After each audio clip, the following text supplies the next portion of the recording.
Assalamualaikum warahmatullahi wabarakatuh. Hai anak-anak yang soleh dan solihah. Kita berjumpa lagi di pembelajaran 4 tentang hidup lapang dengan berbagi. Kali ini kita akan belajar di sub pembelajaran pertama yaitu tentang zakat, yaitu mengenal zakat fitrah dan zakat mal. Ayo kita simak bersama-sama dengan baik ya. Nah, yang pertama kita akan belajar tentang pengertian zakat. Apa itu zakat? Menurut bahasa, artinya tumbuh, berkembang, bersih, atau suci. Sedangkan menurut istilah adalah harta milik seorang muslim atau milik badan usaha yang wajib dikeluarkan menurut ketentuan syariat Islam. Sedangkan macam-macam zakat ada dua, yaitu ada zakat fitrah dan zakat mal. Anak-anak, sudah paham belum apa itu zakat fitrah dan apa itu zakat mal? Ayo kita bahas satu persatu ya. Apa itu zakat fitrah? Zakat fitrah secara bahasa artinya bersih atau suci. Menurut istilah adalah pemberian bahan pokok menjelang Hari Raya Idul Fitri dengan syarat dan ketentuan yang telah ditetapkan. Zakat fitrah ini bisa disebut juga sebagai zakat jiwa. Nah, zakat fitrah ini hukumnya wajib ya anak-anak, kita sudah pernah melakukan zakat fitrah ini setiap menjelang Idul Fitri di setiap tahunnya. Pentingnya zakat fitrah. Nah, zakat fitrah ini punya peran penting dalam Islam. Selain sebagai kewajiban agama, zakat ini juga membantu mensucikan diri dan menyediakan kebutuhan bagi yang membutuhkan. Nah, manfaat dan tujuan dari zakat fitrah yaitu untuk membersihkan jiwa dan tubuh dari kebiasaan buruk serta memberikan kesempatan bagi yang kurang beruntung untuk merayakan Idul Fitri dengan layak. Sedangkan besaran zakat fitrah ditetapkan berdasarkan harga bahan pokok yang umum dikonsumsi oleh masyarakat setempat seperti beras, gandum, atau kurma. Seperti yang kita ketahui dalam masyarakat, kita itu terbiasa mengkonsumsi beras sebagai bahan pokok sehari-hari. Oleh sebab itu, kita diwajibkan untuk membayar zakat fitrah menggunakan beras setiap tahunnya.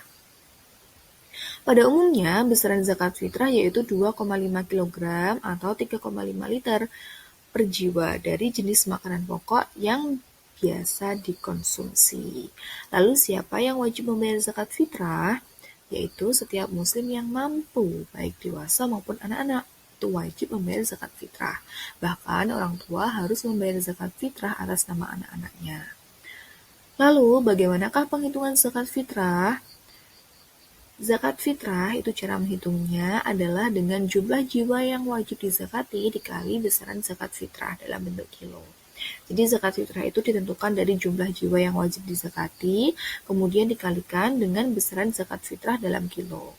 Sedangkan jika zakat fitrah ditunaikan dengan uang, maka didapat dari jumlah jiwa yang wajib dizakati dikalikan dengan besaran zakat fitrah dalam rupiah. Lalu, apa saja syarat wajib zakat fitrah? Yang pertama adalah Islam. Yang kedua adalah merdeka. Merdeka di sini artinya bukan budak atau hamba sahaya. Merdeka di sini artinya adalah merdeka secara finansial. Yang ketiga adalah menemui 2 waktu. Waktu yang dimaksud di sini adalah waktu di antara bulan Ramadan dengan Syawal walaupun hanya sesaat. Sedangkan yang keempat adalah memiliki harta yang cukup. Cukup di sini diartikan cukup untuk dirinya sendiri dan cukup untuk orang-orang yang di bawah tanggungannya pada hari dan malam takbir. Lalu siapa saja penerima zakat fitrah? Jadi zakat fitrah itu penerimanya yang paling utama adalah golongan fakir dan miskin. Kemudian, kapan waktu pembayaran zakat fitrah? Zakat fitrah itu bisa dibayarkan sejak bulan Ramadan. Jadi di sepanjang bulan Ramadan itu bisa membayarkan zakat fitrah. Namun ada waktu yang paling utama. Kapan? Yaitu waktu utama membayar zakat fitrah adalah sebelum waktu sholat Idul Fitri. Mengapa demikian? Agar mereka yang membutuhkan dapat menikmati kebahagiaan Idul Fitri dengan layak. Lalu bagaimana cara membayar zakat fitrah? Nah, zakat fitrah ini bisa disalurkan secara langsung kepada orang yang berhak menerima zakat tersebut, atau bisa juga melalui lembaga amil zakat yang terpercaya.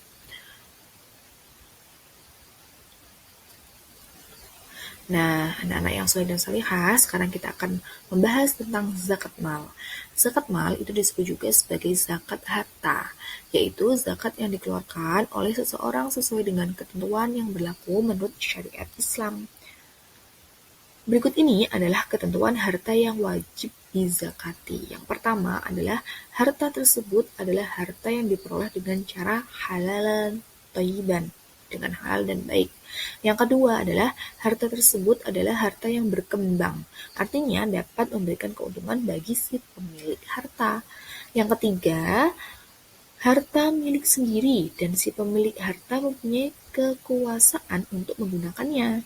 Sedangkan yang keempat, harta tersebut sudah mencapai haul dan nisab.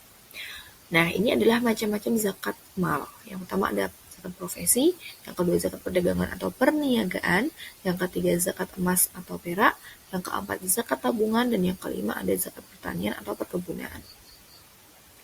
Berikut adalah tabel zakat mal. Nah, berikut adalah tabel zakat mal. Ini diambil dari web resmi Badan Amil Zakat Nasional atau yang biasa disebut dengan Basnas. Berikut sudah ada nisab dan haul, harta yang wajib dizakati. Kemudian ada kadar zakat yang harus dikeluarkan dari masing-masing jenis harta. Dan sudah tersedia pula cara penghitungan zakat yang harus dikeluarkan oleh muzaki. Lalu kepada siapa sajakah zakat-zakat tersebut diberikan? Berikut ini adalah 8 mustaqi zakat atau 8 asnaf yang telah ditetapkan oleh Allah Subhanahu wa taala dalam Al-Qur'an pada surat At-Taubah ayat 60. Yang pertama ada fakir, kedua miskin, yang ketiga ada riqab atau budak, yang keempat ada ghorim yaitu orang yang terlilit hutang dan tidak mampu untuk membayarnya, yang kelima ada mu'alaf. Mu'alaf itu adalah orang yang baru masuk agama Islam. Yang keenam ada fisabilillah yaitu pejuang di jalan Allah. Yang ketujuh ada ibnu sabil atau musafir, dan yang kedelapan ada pengelola zakat. Lalu apa sajakah hikmah zakat fitrah dan zakat mal? Yang pertama adalah membersihkan jiwa dan menyempurnakan puasa. Sedangkan untuk zakat mal, dia adalah untuk membersihkan hartanya. Yang kedua, membantu fakir miskin merayakan Idul Fitri. Dan yang ketiga, menumbuhkan rasa peduli, syukur, dan kebersamaan. Serta yang keempat, menjadi sarana distribusi kekayaan yang adil. Nah, kesimpulan dari penjelasan yang sudah tadi adalah zakat fitrah dan zakat mal adalah kewajiban agama yang memiliki banyak manfaat bagi individu dan masyarakat. Marilah kita tunaikan zakat fitrah dan zakat mal dengan penuh keikhlasan dan meraih berkah serta rahmat dari Allah Subhanahu wa taala. Oke, kita sudah sampai di slide terakhir. Terima kasih anak-anak, semoga penjelasan tadi mengenai zakat, baik itu zakat fitrah maupun zakat mal, dapat menambah pengetahuan dan wawasan anak-anak semua. Sampai jumpa di pembelajaran selanjutnya. Wassalamualaikum warahmatullahi wabarakatuh.